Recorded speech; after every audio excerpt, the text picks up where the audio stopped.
গণবিবাহের মণ্ডপে কুসুমকে সিঁদুর পরিয়ে বিয়ে করছে আয়ুষ। সম্পূর্ণ জানতে ভিডিওটিতে একটি লাইক করে দেখতে থাকো। গল্পের শুরুতেই দেখা যায় যে আয়ুষ ভেবেই নিয়েছে এই গণবিবাহের আসরেই কুসুমকে সে বিয়ে করবে, আর সেই জন্য যেমন কথা তেমন কাজ। কুসুম তো কোণে বেশে একদম রেডি হয়ে গেছে, কিন্তু কুসুমের অনেকই ভয় লাগতে থাকে।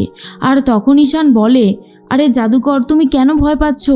আমার কাছে সব রকমের ব্যবস্থা আছে, কোনো রকমের কোনো অসুবিধা হবে না, তুমি শুধু একটু ভরসা রাখো, বুঝলে?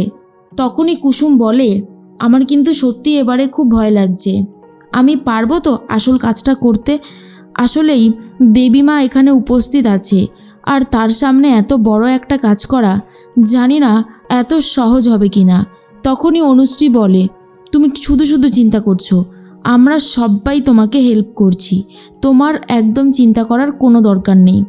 এর মধ্যে আয়ুষ এসে বলে, কুসুম, তোমার দিক থেকে তো চোখ সরানোই যাচ্ছে না, তোমাকে দেখতে এতটাই সুন্দর লাগছে। আর শোনো, তুমি একদম ভেবো না, আমি সব সময় তোমার সাথে আছি। আমি আর কয়েকদিনের মধ্যেই আমাদের এই বিয়ের কথা সবাইকে জানিয়ে দেব, শুধু তুমি আমাকে একটু সময় দিও, আর এই সময়টা দিতে পারলে আমি কিন্তু সবাইকে জানাতে পারবো। কাকিমণির সন্দেহ বাড়তে থাকে আর বলে, কেমন যেন একটু অন্য রকমের লাগছে সব কিছু, ব্যাপারটা মোটেও ঠিক লাগছে না। আসলেই যেন চোখের সামনে কিছু একটা ঘটছে, কিন্তু সেটা কি বুঝতে পারছি না। এর মাঝখানেই ইন্দ্রাণী গাঙ্গুলি সব কিছুর কথা বলে নেয়। ঠাকুরমশাই বলে, আর কিছুক্ষণের মধ্যেই বিবাহ শুরু হয়ে যাবে, আপনি এখানে থাকতে পারেন।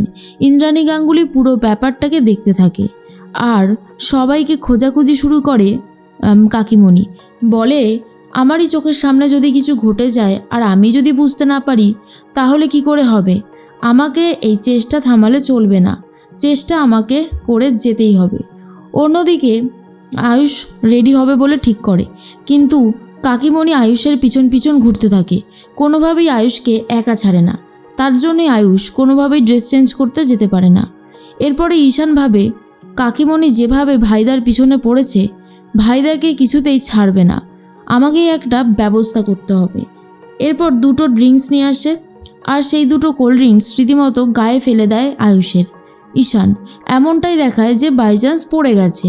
তখনই ইন্দ্রাণী গাঙ্গুলি বলে, এ বাবা, কি করলে এটা ঈশান?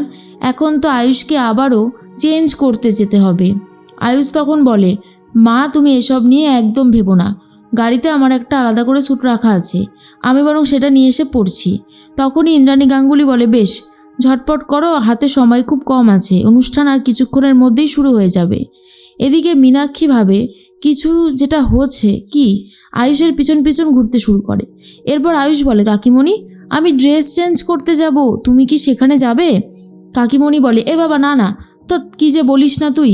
তখন আয়ুষ বলে, তাহলে তুমি কেন আমার পিছন পিছন ঘুরছো? কি লাভ পাচ্ছ এতে? আমি তো সেটাই বুঝতে পারছি না।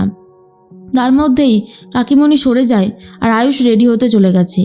এদিকে কুসুমকে দেখতে এতটাই সুন্দর লাগছে যে কুসুমের বাবা বলে, কুসুম, আজকে তোর দিক থেকে চোখ সরানো যাচ্ছে না। আমার সেই ছোট্ট মেয়েটা কুসুম আজ কত বড় হয়ে গেছে, আজ তার বিয়ে গাঙ্গুলি বাড়ির সদস্য হতে চলেছে। গাঙ্গুলি বাড়ির কাজের মেয়ের নামটা সরিয়ে এখন সে জায়গা করে নেবে বড় বউয়ের নাম। আমার যে খুব গর্ব হচ্ছে কুসুম। এরপরেই কুসুম বলে, বাবা, তোমার চোখে জল? তখনই শঙ্কর কাকা বলে, জল থাকবে না কেন? আজ যে অনেক বড় একটা সুখবরের দিন, আজ আমার অনেক আনন্দের দিন। এই বলেই কুসুমকে জড়িয়ে ধরে খুবই কান্নাকাটি করতে থাকে। অন্যদিকে অনুশ্রী বলে, কাকা, এইভাবে কান্নাকাটি করলে তো কুসুমের সব মেকআপ নষ্ট হয়ে যাবে, তার থেকে বরং তুমি কান্নাকাটি করো না, সেটাই ভালো হবে। এর মাঝখানে কুসুম তো খুব খুশি হয়েছে, কিন্তু তার বাবার জন্য তার অনেক খারাপ লাগে। এর মাঝখানে কুসুম কথা বলতে থাকে আর ঈশান তখন বলে, দেখো, আমি সব কিছু ঠিক করে রেখেছি, আমার যে বান্ধবী আর বন্ধু রয়েছে তাদেরকে আমি সেখান থেকে সরিয়ে দেব, আর সেই জায়গায় তুমি আর ভাইদা এন্ট্রি নেবে। আর বেশি কিছু যদি হয়, এই যে দেখতে পাচ্ছ আমার হাতে জিনিসটা, এটা অন করে দিলেই চারিদিকে ধোয়া ধোয়া হয়ে যাবে, আর কেউ কিছু দেখতেও পারবে না। সেই সময় আমি সব কাজ করে দেব, তাই ভয় পাওয়ার কোনো দরকার নেই।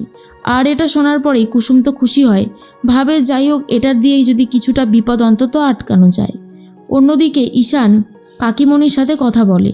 কাকিমণি বারবার করে আয়ুষের ড্রেস চেঞ্জের ঘরে গিয়ে দরজাটা ধাক্কা দিতে থাকে।